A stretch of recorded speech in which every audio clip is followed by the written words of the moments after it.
Hello welcome दोस्तों, स्वागत करता हूँ फिर से आप सबको आपके अपने इस चैनल में। तो गाइस, इस पर्टिकुलर हम डिटेल्स में डिस्कस करेंगे बिटकॉइन के बारे में। साथ ही हम यहाँ पर डिटेल्स में बात करेंगे कुछ जैसे ऑल्ट कॉइन्स के बारे में। एंड यहाँ पर हम डिटेल्स में डिस्कस करेंगे कि एक्जैक्टली मार्केट में नेक्स्ट क्या मूवमेंट हमें देखने को मिल सकता है। ये सब चीज़ों को पूरा डिटेल्स में आपको जानकारी चाहिए तो वीडियो को बिना स्किप किए पूरा एंड तक जरूर से देखना।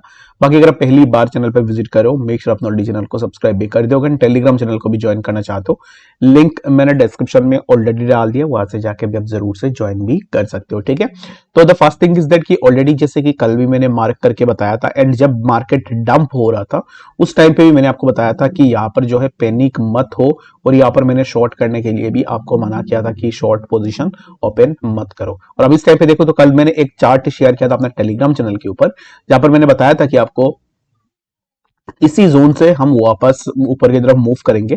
तो एग्जैक्टली अगर आप देखोगे तो price has taken support somewhere around this particular zone, और यहाँ से प्राइस में हमें मूवमेंट देखने को मिली है। तो इस वीडियो के अंदर भी मैं कुछ आपको लेसन्स बताने की कोशिश करूंगा। बाकी जितने भी लोगों को जानने का इंटरेस्ट है वो जरूर से वीडियो को पूरा एंड तक जरूर से देख लेना। ठीक है, and the next thing is that कि अब इस टाइम पे इथेरियम की अगर हम प्राइस को देखेंगे तो इथेरियम के अंदर भी similar kind of drop down हमें देखने को मिला है। Ethereum is broken this particular zone, जो कि इथेरियम के लिए बहुत अच्छा सा सपोर्ट का काम कर रहा था। अब इस टाइम पे right now the price will again break above this, जो कि है 2641। इसी जोन का ब्रेकआउट हमें इजीली फिर से देखने को मिलेगा। तो इसके लिए अब इस टाइम पे अगर आप इथेरियम पे शॉर्ट करने का सोच रहे हो, मैं आपको यही रेकमेंड करूंगा कि शॉर्ट अब इस टाइम पे नहीं बनेगी इथेरियम के प्राइस के अंदर। अगर शॉर्ट यहाँ पर बनती तो दैट मीन्स की प्राइस इसी जोन से रिजेक्शन लेने के बाद प्राइस को डायरेक्ट नीचे आ जाना चाहिए था। और मैं यहाँ पर एक कुछ यहाँ पर कॉमन सेंस की बात मैं आपको यहाँ पर डिटेल्स में बताऊंगा कि एग्जैक्टली क्या मूवमेंट जो है यहाँ पर हमें देखने को मिल सकता है और क्यों इथेरियम के प्राइस अब इस टाइम पे ऊपर जा सकता है। ठीक है, तो बाकी अगर आप पहली बार चैनल पे विजिट करो, इस चैनल के अंदर जो भी मैं डिस्कस करता हूँ मेरा personal opinion, thoughts and research रहती है। तो बाकी अगर आप कुछ भी डिसीजन लेते हो बेस्ड ऑन माय ओपिनियन, उसके अंदर कोई भी प्रॉफिट एंड लॉस होगा तो उसके जिम्मेदार आप खुद होंगे। तो इसके लिए मैं कोई भी फाइनेंशियल एडवाइजर नहीं हूं। तो इसके लिए best and the better way is that कि आप इस वीडियो को एज ए एजुकेशनल पर्पस देखिए। बाकी कोई भी अगर आपको डिसीजन लेनी है उससे पहले अपना फाइनेंशियल एडवाइजर से या फिर अपने एंड से भी थोरोली रिसर्च करके आप अपना पैसे लगा सकते हो। ठीक है, क्योंकि end of the day profit and loss जो है ना वो आपका ही होता है। तो बात करते हैं अब इस टाइम पे इथेरियम पे क्यों हमें शॉर्ट नहीं करनी चाहिए। Where is Ethereum has broken this particular zone, जिस जोन पे इथेरियम के लिए एक अच्छा खासा यहाँ पर जो है बाइंग प्रेशर भी था। तो जब भी सपोर्ट ब्रेक होती है वो एज ए रेजिस्टेंस काम करती है। तो आई होप कि आपको ये बात सही यहाँ पर पता भी होगा। बाकी अगर नहीं पता है तो मैं आपको बता देता हूँ कि अगर कोई भी सपोर्ट ब्रेक होता है तो वो रेजिस्टेंस का काम करता है, अगर रेजिस्टेंस ब्रेक होता है तो वो सपोर्ट का काम करता है। तो ये एक वाइस वर्सा है कि अगर सपोर्ट ब्रेक होगा वो रेजिस्टेंस बनेगा, रेजिस्टेंस ब्रेक होगा तो वो सपोर्ट का काम करेगा। अब इस टाइम पे इथेरियम पे हमें शॉर्ट क्यों नहीं करनी चाहिए। अगर आप यहाँ पर 1 सेकंड के लिए आप खुद सोचो कि क्यों हमें शॉर्ट नहीं करनी चाहिए, और उसके बाद आप मुझे बताना कि एग्जैक्टली आपका आंसर क्या था कमेंट सेक्शन में। मैं तो अब इस टाइम पे आपको बता रहा हूँ। फर्स्ट थिंग इज दैट कि प्राइस ने इसी जोन को ब्रेक किया 2635 के आसपास, और ये जो जोन था इसी जोन पे प्राइस के लिए एक अच्छा खासा सपोर्ट भी था, प्राइस के लिए अच्छा खासा बाइंग प्रेशर था। Still the price break this particular zone, और ब्रेक होने के बाद प्राइस नीचे आया। ठीक है, तो ऐसे तो पॉसिबिलिटी ये था कि इसी जोन का ब्रेकडाउन होने के बाद प्राइस को डायरेक्ट समवेयर अराउंड 2538 या फिर 2400 के आसपास आ जाना चाहिए था। बट क्यों यहाँ पर प्राइस में हमें ड्रॉप डाउन देखने को नहीं मिला। तो ये जो अब इस टाइम पे लोग मार्केट में मैनिपुलेशन बोलते हैं ना कि यहाँ पर मार्केट मैनिपुलेट हो गया, एंड मैक्सिमम मैं देखता हूँ अगर कभी किसी का यहाँ पर एनालिसिस गलत हो जाता है वो मार्केट के ऊपर ब्लेम कर देते हैं कि मार्केट ने मैनिपुलेट किया, मार्केट ये हुआ, मार्केट वो हुआ।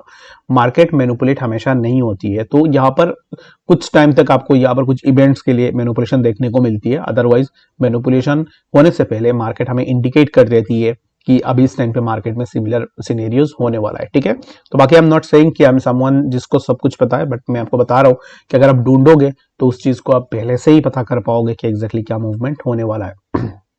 तो इथेरियम पे क्या हुआ कि प्राइस ने इस जोन को ब्रेक किया, और यहाँ पर ये जो जोन है इस जोन का ब्रेकडाउन होने के बाद अगर आप देखोगे तो यहाँ पर ना प्राइस ने एक ही कैंडल पे एक अच्छा खासा लिक्विडिटी स्वेप किया है। ठीक है, तो ये जो लिक्विडिटी स्वेप है अगर आप देखो तो यहाँ पर कैंडल की हुई, प्राइस यहाँ तक गया एंड अगेन डायरेक्टली प्राइस में ड्रॉप डाउन हुई, and again price remains in A consolidation zone, जहां से प्राइस कुछ इस तरीके से मूव कर भी सकता है। ठीक है, तो अभी यहाँ पर हम क्या मूवमेंट एक्सपेक्ट करेंगे next. The movement from for the Ethereum would be that की प्राइस यहाँ से ऊपर की तरफ ही मूव करेगा। जो कि 2698 and later you can expect कि हमें प्राइस में फर्दर और भी थोड़ा मूवमेंट देखने को मिले। But the most important thing is that कि प्राइस ने यहाँ से ब्रेकडाउन लेने के बाद why didn't price came much lower. तो इसके पीछे रीजन यही है कि अब इस टाइम पे ये जो पार्टिकुलर जोन है, इसी पार्टिकुलर जोन पे सेलिंग प्रेशर हमें देखने को मिली, बट जब प्राइस नीचे आया तब यहाँ से जो है हमें बाइंग प्रेशर अच्छा खासा देखने को मिला। उसके पीछे रीजन यही है कि जितने भी यहाँ पर जो है रिटेल इन्वेस्टर्स है, जब भी यहाँ पर एक साइकोलॉजी बिल्ड हो जाती है, जब भी प्राइस ने इसी जोन को ब्रेक किया था तो जितने भी रिटेल इन्वेस्टर्स थे सभी ने अपना सेल भी कर दिया होगा, क्योंकि यहाँ पर इसी जोन का ब्रेकडाउन दैट मीन्स की प्राइस यहाँ से नीचे ही आएगा।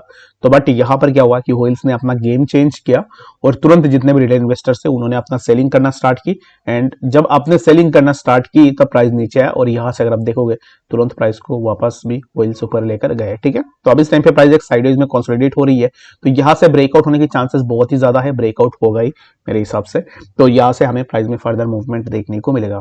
तो मेरा कहने का मतलब यही है, मैं आपको यही लर्निंग बताने की कोशिश कर रहा हूँ कि हमेशा, जैसे कि मैंने पहले भी आपको बताया था कि सपोर्ट एंड रेजिस्टेंस के ऊपर अगर आप सोलली बेस करके ट्रेड कर रहे हो, दैट मीन्स कि आप यहाँ पर 60% टाइम हो सकता है, 60% में क्या बता रहा हूँ, 40% टाइम आप विनिंग साइड में रह सकते हो और 60% साइड टाइम आपको लॉस में रहना पड़ेगा। तो इसके लिए सिर्फ सपोर्ट एंड रेजिस्टेंस को हमें नहीं देखना है, हमें बाकी पॉसिबल सिनेरियोज को देखना है कि एग्जैक्टली क्या पॉसिबिलिटीज हो सकती है और उसके अकॉर्डिंग आपको अपना डिसीजन बनानी चाहिए। ठीक है, तो मैंने यहाँ पर पहले भी आप लोगों के साथ ये इस चार्ट को डिस्कस भी किया था इथेरियम का, और मैंने बताया था कि अगर इसी जोन का ब्रेकडाउन होता है तो फिर हम शॉर्ट ले सकते हैं।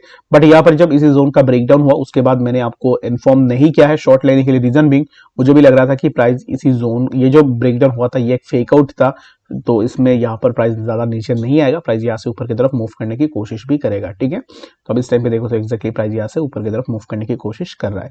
तो हर बात पे शॉर्ट ओपन नहीं करते। और बाकी बात करते हैं अब इस टाइम पे बीटीसी के बारे में। तो कुछ लोगों ने मुझे पूछा है कि बीटीसी को क्या अभी इस टाइम पे हम शॉर्ट कर सकते हैं या नहीं, तो मेरे हिसाब से तो नहीं।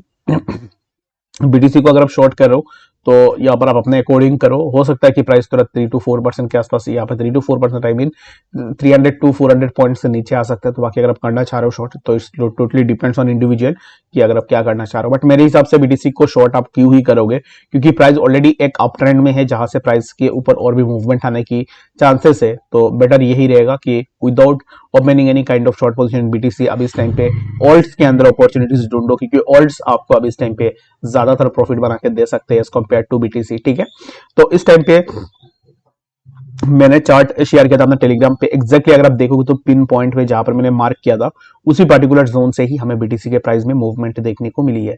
When the price of BTC dumped, इस टाइम पे क्या हुआ है कि मैक्सिमम लोग पैनिक में है, मैक्सिमम लोग शॉर्ट पोजीशन ओपन कर रहे हैं, मैक्सिमम लोग आपको बता रहे कि प्राइस यहाँ पर खत्म हो चुका है, बीटीसी और ऊपर नहीं जाएगा, बीटीसी और भी नीचे आ जाएगा। तो बट यहाँ पर मैंने आपको बताया था कि यहाँ से प्राइस फर्दर अपवर्ड मूव लेगा और एक्जैक्टली प्राइस यहाँ से अपवर्ड मूव ले रहा है, एंड आई एम एक्सपेक्टिंग कि बीटीसी के प्राइस में हमें फर्दर और भी मूवमेंट देखने को मिले, जो कि 50,300 यहाँ पर एक हमारा लिमिट रहेगा अभी के लिए, फिलहाल के लिए 50,300 से लेके 400 तक, और ये जो लिमिट है इस लिमिट का भी ब्रेकआउट हमें देखने को मिलेगा। और एक चीज मैं आपको बता देता हूँ कि अगर प्राइस बीटीसी का वीकेंड से पहले इसी जोन के अबव अगर ब्रेकआउट नहीं ले पाता, दैट मीन्स कि हम यहाँ पर टिल मंडे एक साइडवेज में रहेंगे, जहां पर पॉसिबिलिटीज रहेगी कि हम नीचे की तरफ थोड़ा डिक्लाइन कर ले। बट ये जो पॉसिबिलिटी नीचे के साइड डिक्लाइन का होगा, ये आपके लिए एक बाइंग जोन का यहाँ पर जो है अपॉर्चुनिटी रहेगा, नॉट फॉर योर सेलिंग, क्योंकि हमेशा सेलिंग नहीं होती है। अब इस टाइम पे ये वो मार्केट नहीं है जो आपने 2022 में या फिर 2023 के स्टार्टिंग में देखा था, ये अब इस टाइम पे वो मार्केट बिल्कुल भी नहीं है।